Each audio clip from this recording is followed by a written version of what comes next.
નમસ્કાર, હું છું માર્ગી. આપની સાથે હેડલાઇન્સમાં જોઈએ કેટલાક મહત્વના સમાચાર. સુરેન્દ્રનગર જિલ્લામાં ભારે વરસાદ પડવાને કારણે શહેરના વિવિધ વિસ્તારોમાં પાણી ભરાઈ ગયા છે, જેના કારણે ટાપુ જેવી પરિસ્થિતિ જોવા મળી રહી છે. વરસાદી પાણીના નિકાલની કોઈ યોગ્ય વ્યવસ્થા ન હોવાને કારણે સ્થાનિકોને ભારે હાલાકીનો સામનો કરવો પડી શકે છે. મનપા કચેરીએ પાણી નિકાલની માંગ સાથે હલ્લાબોલ કરવા છતાં પરિસ્થિતિ જેસે થે જેવી દેખાઈ રહ્યું છે. વડોદરામાં થોડા વિરામ બાદ મેઘરાજાનું ફરી આગમન થયું છે. ભારે વરસાદને કારણે રાવપુરા, ભૂતળી જાપા અને સયાજીગંજ વિસ્તારમાં પાણી ભરાઈ ગયા છે. પાણી ભરાઈ જવાને કારણે શહેરીજનોને ભારે હાલાકીનો સામનો કરવો પડી રહ્યો છે. આ સાથે ઘણા વિસ્તારોમાં મગર રોડ પર જોવા મળી રહ્યા છે, જેમને રેસ્ક્યુ કરાઈ રહ્યા છે. ચૈતર વસાવાની ધરપકડ મામલે રાજનીતિ ગરમાઈ છે. ભાજપના તાલુકા પંચાયત પ્રમુખ સંજય વસાવા સાથે ઝઘડાની ઘટના બાદ ચૈતર વસાવા વિરુદ્ધ એફઆઈઆર નોંધવામાં આવી હતી. આ ઘટના બાદ રાજપીપળામાં તેમના સમર્થકોનો ધસારો વધવા લાગ્યો છે. જોકે ચૈતર વસાવાના રિમાન્ડ નામંજૂર કરી દેવામાં આવ્યા છે, જેના કારણે પોલીસે કલમ 144 લાગુ કરી છે અને શાંતિ જાળવવાની અપીલ કરી છે.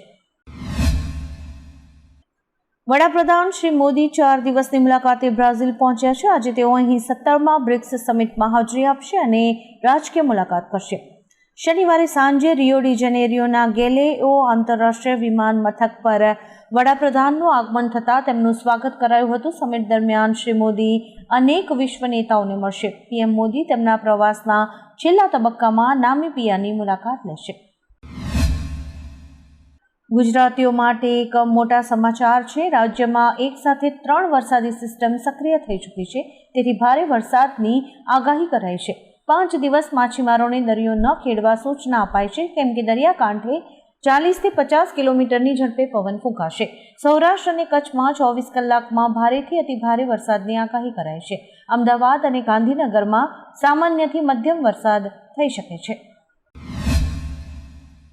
અમરનાથ યાત્રાના 3જા દિવસે 21,109 શ્રદ્ધાળુઓએ પવિત્ર ગુફામાં શિવલિંગના દર્શન કર્યા. આમાં 16,159 પુરુષો અને 3,921 મહિલાઓનો સમાવેશ થાય છે.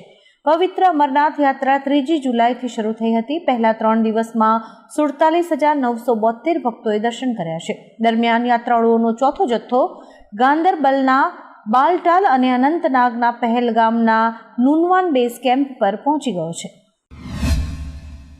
અમેરિકાના ટેક્સાસથી એક ખરાબ સમાચાર છે. અહીં વાવાઝોડા અને પૂરના કારણે 43 લોકોના મોત થઈ ચૂક્યા છે. મળતી માહિતી અનુસાર કેમ્પિંગ કરી રહેલી 23 બાળકીઓ ગુમ છે. 750 બાળકો નદી કિનારે કેમ્પિંગ કરી રહ્યા હતા ત્યારે આ ઘટના ઘટી હતી. આ વાવાઝોડામાં મૃત્યુઆંક વધી શકે છે. અત્યારે બચાવ કાર્ય ચાલી રહ્યું છે અને ગુમ લોકોને શોધવામાં આવી રહ્યા છે. ભારે વરસાદની આગાહી વચ્ચે રાજ્યમાં આજે સવારે 6 થી 8 વાગ્યા સુધીમાં 51 તાલુકામાં વરસાદ નોંધાયો છે, જેમાં સૌથી વધુ વ્યારા તાલુકામાં 1.9 ઇંચ, બારડોલીમાં 1.2, વાલોદમાં 1.2, ડોલવણ, સોનગઢ અને દાંતામાં 1.1 ઇંચ વરસાદ નોંધાયો છે. નવસારી જિલ્લામાં પણ મેઘરાજા જોરદાર બેટિંગ કરી રહ્યા છે.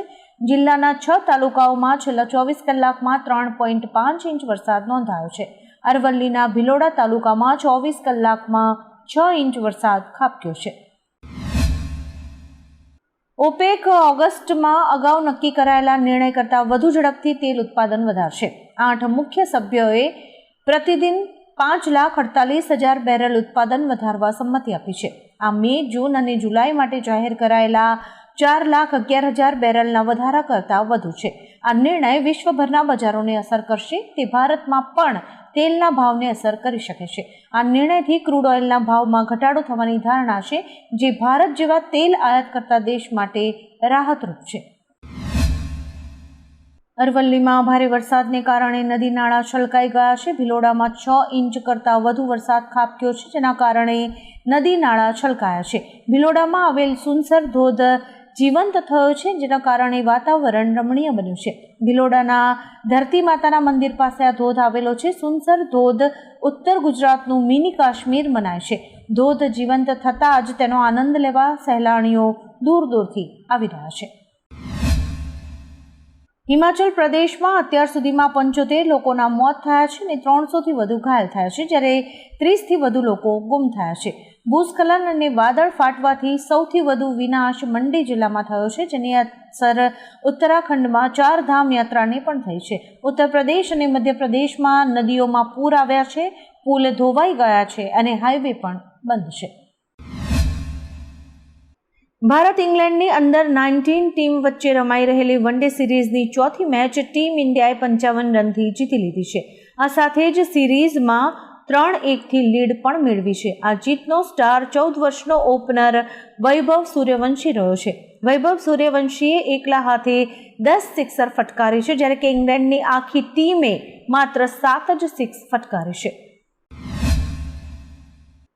વરસાદ થવાની આગાહી વચ્ચે રાજકોટ શહેર અને ગ્રામ્યમાં ભારે વરસાદ પડ્યો છે. ગોંડલ રોડ, ઢેબર રોડ સહિતના વિસ્તારોમાં અતિ વરસાદ પડી રહ્યો છે. સુરતના ગ્રામ્ય વિસ્તારમાં પણ ભારે વરસાદ થતાં માંડવીનો લાખી ડેમ 90% ભરાયો છે. અત્યારે ડેમની સપાટી 72.75 મીટર છે. ડેમની ભયજનક સપાટી 74.10 મીટર છે. લાખી ડેમમાં સતત પાણીની આવક થઈ રહી છે, તેથી નીચાણવાળા વિસ્તારોને એલર્ટ કરાયા છે. કચ્છના ભુજમાં ભારે વરસાદથી મોટાભાગના રસ્તાનું ધોવાણ થયું છે. હિમાચલ પ્રદેશમાં સતત ભારે વરસાદ નોંધાઈ રહ્યો છે, જેમાં ચંબા જિલ્લામાં બાઘેગઢ નાળામાં વાદળ ફાટ્યું હતું, જેના કારણે નાક રોડ અને ચાંજુ મુખ્ય માર્ગ પરનો એક પુલ ક્ષતિગ્રસ્ત થયો હતો, જેના કારણે ચરદા, ચાંજુ, દેહરા અને બાઘેગઢ સહિતના અનેક ગામનો માર્ગ સંપર્ક સંપૂર્ણપણે કપાઈ ગયો હતો અને આ ગામો સંપર્ક વિહોણા બની ગયા છે.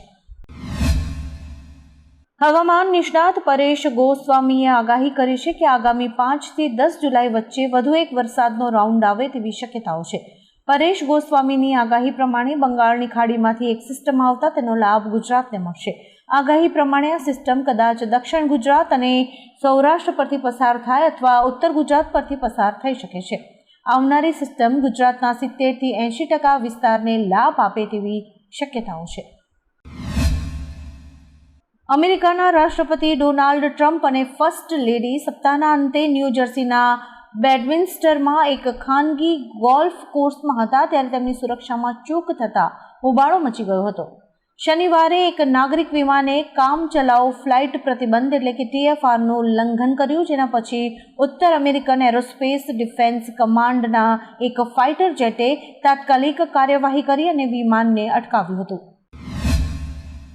પશ્ચિમ રેલવે દ્વારા મુસાફરોને અપીલ કરવામાં આવી છે કે અમદાવાદ રેલવે સ્ટેશન પર રિનોવેશનનું કામ ચાલી રહ્યું છે. આ સાથે જ અમદાવાદ શહેરમાં અત્યારે સતત વરસાદને કારણે ટ્રાફિક જામ થવાની પણ શક્યતા છે, જેના કારણે મુસાફરોને વિનંતી કરાઈ છે કે તેઓ તેમની નિર્ધારિત ટ્રેનના પ્રસ્થાન સમયના ઓછામાં ઓછા 30 મિનિટ પહેલાં સ્ટેશન પર પહોંચે, જેથી કોઈપણ પ્રકારની અસુવિધા ટાળી શકાય.